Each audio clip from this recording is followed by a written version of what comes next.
Hello guys, welcome back to Mallu cricket world. നമ്മുടെ team India ഇപ്പോൾ ശ്രീലങ്കയിലെത്തിയ വിവരം എല്ലാവരും അറിഞ്ഞു കാണും. 3 T20യും 3 ODIയുമാണ് ഇന്ത്യ ശ്രീലങ്കയ്ക്കെതിരെ കളിക്കാൻ പോകുന്നത്.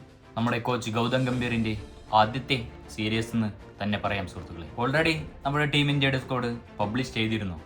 എന്നാൽ ഇന്ത്യയുടെ പുതിയ കോച്ചും ആയ ഗൗതം ഗംഭീറും പിന്നെ ഇന്ത്യയുടെ മെയിൻ സെലക്ടറുമായ അജിത് അഗാക്കറും ചേർന്ന് ഇന്നലെ പത്രസമ്മേളനം നടത്തിയിരുന്നു, പ്രസ് കോൺഫറൻസ് നടത്തിയിരുന്നു ഗൈസ്. അപ്പോൾ അത് പരിശോധിക്കുകയാണെങ്കിൽ എല്ലാവരും കണ്ടുവെന്ന് ഞാൻ വിചാരിക്കുന്നു. കുറേ വീഡിയോസും കുറേ വാർത്തകളും കുറേ ന്യൂസുകളും അതിനെപ്പറ്റി ഇറങ്ങി. അപ്പോൾ അതിലെ കീ പോയിന്റ്സ് ആണ് ഇന്നത്തെ വീഡിയോയിൽ നമ്മൾ പരിശോധിക്കുന്നത്. അപ്പോൾ ഗൈസ്, നമുക്ക് കീ പോയിന്റ്സിലേക്ക് കിടക്കാം. ആദ്യത്തെ കാര്യം തന്നെ നമുക്ക് എടുക്കുകയാണെങ്കിൽ സൂര്യകുമാർ ഓവർ ഹാർദിക് ആയിരുന്നു നമ്മുടെ T20 ക്യാപ്റ്റൻ എന്ന് എല്ലാവർക്കും അറിയാം.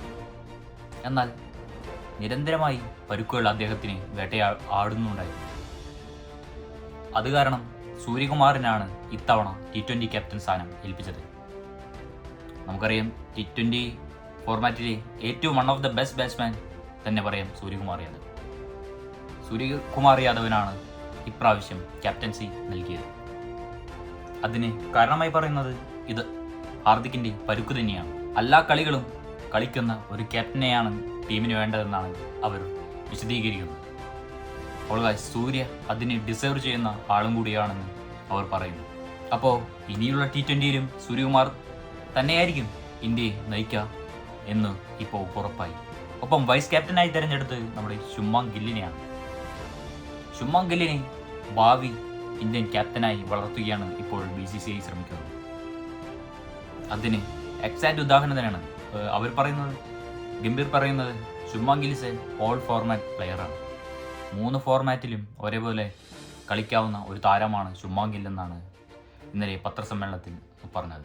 ഇന്ത്യയുടെ T20 ODI വൈസ് ക്യാപ്റ്റനാണ് ഇപ്പോൾ ശുഭ്മാൻ ഗിൽ.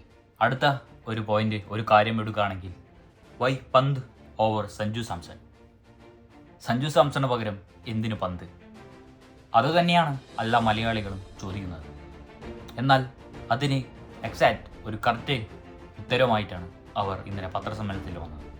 നമുക്കത് പരിശോധിക്കുകയാണെങ്കിൽ സഞ്ജുവിന് ഓൾറെഡി T20 ടീമിൽ അവസരം ലഭിച്ചിട്ടുണ്ട്. എന്നാൽ ഋഷഭ് പന്തും അതിലുണ്ട്. അപ്പോൾ സഞ്ജുവിന് ചാൻസ് കിട്ടുമെന്ന് നമുക്ക് കണ്ടു തന്നെ അറിയേണ്ടിയിരിക്കുന്നു സുഹൃത്തുക്കൾ. അതുമല്ല, ODI ടീമിൽ സഞ്ജുവിന് അവസരം ലഭിച്ചില്ല. അതിനുള്ള റീസൺ എന്ന് പറയുന്നത് KL രാഹുലിനെ ഒരു സെക്കൻഡറി വിക്കറ്റ് കീപ്പറായിട്ടാണ് ടീമിൽ എടുത്തത്. നമുക്കറിയാം, KL രാഹുലിന് ഒരു ഔട്ട്സ്റ്റാൻഡിങ് വേൾഡ് കപ്പ് തന്നെയാണ്. ODI 50 ഓവേഴ്സ് വേൾഡ് കപ്പ് തന്നെയാണ് നമ്മൾ കഴിഞ്ഞ വേൾഡ് കപ്പിൽ കണ്ടത്. നന്നായി കളിച്ചു അദ്ദേഹം. അതുപോലെ തന്നെ ഋഷഭ് പന്തിൻ്റെ മടങ്ങി വരൂ, ഇത് രണ്ടും കൂടി ചേർന്നപ്പോൾ സഞ്ജുവിന് ഇടമില്ല. അത് സഞ്ജുവിൻ്റെ തെറ്റല്ല എന്നാണ് അവർ സൂചിപ്പിക്കുന്നത്. ഇനി ഭാവിയിൽ സഞ്ജുവിന് അവസരം ലഭിക്കുമെന്നും അവർ പറയുന്നു. നമുക്ക് അടുത്ത പോയിന്റ് പരിശോധിക്കുകയാണെങ്കിൽ Jadeja has not been dropped. Jadeja ഒരിക്കലും ഒരു ഡ്രോപ്പ് ആക്കപ്പെട്ട പ്ലെയർ അല്ല. നമുക്കറിയാം സുഹൃത്തുക്കളെ, Jadeja is one of the legendary player in Indian team എന്ന് തന്നെ പറയും. One of the best fielder in the world എന്ന് തന്നെ പറയും.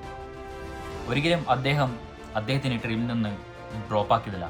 നമ്മൾ ടീം പ്രഖ്യാപിച്ചപ്പോൾ കുറേ റോളുകളും കുറേ പോസ്റ്റുകളും നമ്മൾ കണ്ടതാണ്. എന്നാൽ ഇനി വരുന്ന ടെസ്റ്റ് സീസണിൽ അദ്ദേഹം മേജർ റോൾ പങ്കുവയ്ക്കും എന്നാണ് അവർ പറയുന്നത്. എന്നാൽ അദ്ദേഹത്തിന് പകരം ഇപ്പോൾ അക്ഷർ പട്ടേലിനാണ് ടീമിൽ നിലനിർത്തിയിരുന്നത്. ഇപ്പോൾ അക്ഷർ പട്ടേലിനും ജഡേജനും ഒരുപോലെ ടീമിലെടുത്താൽ ഏതെങ്കിലും ഒരാൾ ബെഞ്ചിലിരിക്കേണ്ടി വരും. അതുകൊണ്ട് തന്നെ അക്ഷർ പട്ടേലിനാണ് അവർ സെലക്ട് ചെയ്തിരിക്കുന്നത്. അപ്പോൾ നമുക്ക് അടുത്ത പോയിന്റിലേക്ക് കടക്കാം. അടുത്തത് ഒരു കോൺട്രവേഴ്ഷ്യൽ സബ്ജക്റ്റ് എന്ന് തന്നെ പറയാം. വിരാട് കോഹ്ലി വേഴ്സസ് ഗംഭീർ. നമ്മൾ കണ്ടതാണ്, IPL മാച്ചിൻ്റെ ഇടയിൽ വിരാട് കോഹ്ലിയും ഗംഭീറും വാക്കയറ്റം നടന്നു. അങ്ങനെ കുറേ ഇൻസിഡൻസ് ആണ് വിരാട് കോഹ്ലി ഗംഭീർ ഡൽഹി ബോയ്സ് എന്ന് പറഞ്ഞ് നടന്നത്.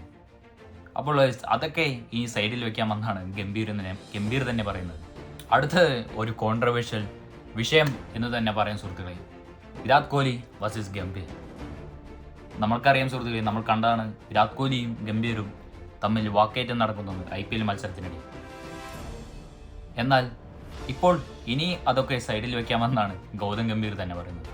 ഒരു TRP മെറ്റീരിയലിന് അത് നല്ലതായിരിക്കും, എന്നാൽ എൻ്റെ റിലേഷൻഷിപ്പ് ഒരിക്കലും പബ്ലിക് അല്ല എന്ന് തന്നെയാണ് ഗംഭീർ പറഞ്ഞത്. ഒരു രണ്ട് മെച്യൂർഡ് ഇൻഡിവിജ്വൽസ് തമ്മിലുള്ള വിഷയമെന്നാണ് അദ്ദേഹം ഇന്നലെ പറഞ്ഞത്. അപ്പോൾ ഗൈസ്, അവർ രണ്ടുപേരും സെയിം പേജിലാണ്. ഒരേ ഒരു ഗോൾ നമ്മുടെ ടീം ഇന്ത്യയെ അഭിമാനത്തിലെത്തിക്കുക എന്നാണ് ഗംഭീർ പറഞ്ഞത്. അപ്പോൾ ഗൈസ്, ഇതൊക്കെയാണ് ഇന്നലെ പ്രസ് കോൺഫറൻസിൽ അജിത് അഗാക്കറും ഗംഭീറും തമ്മിൽ പറഞ്ഞ മെയിൻ കീ പോയിന്റ്സ്. അപ്പോൾ ഗൈസ്, ഇതുപോലെയുള്ള ക്രിക്കറ്റ് വീഡിയോകൾക്ക് ഫോളോ ചെയ്യുക, സബ്സ്ക്രൈബ് ചെയ്യുക. മല്ലു ക്രിക്കറ്റ്.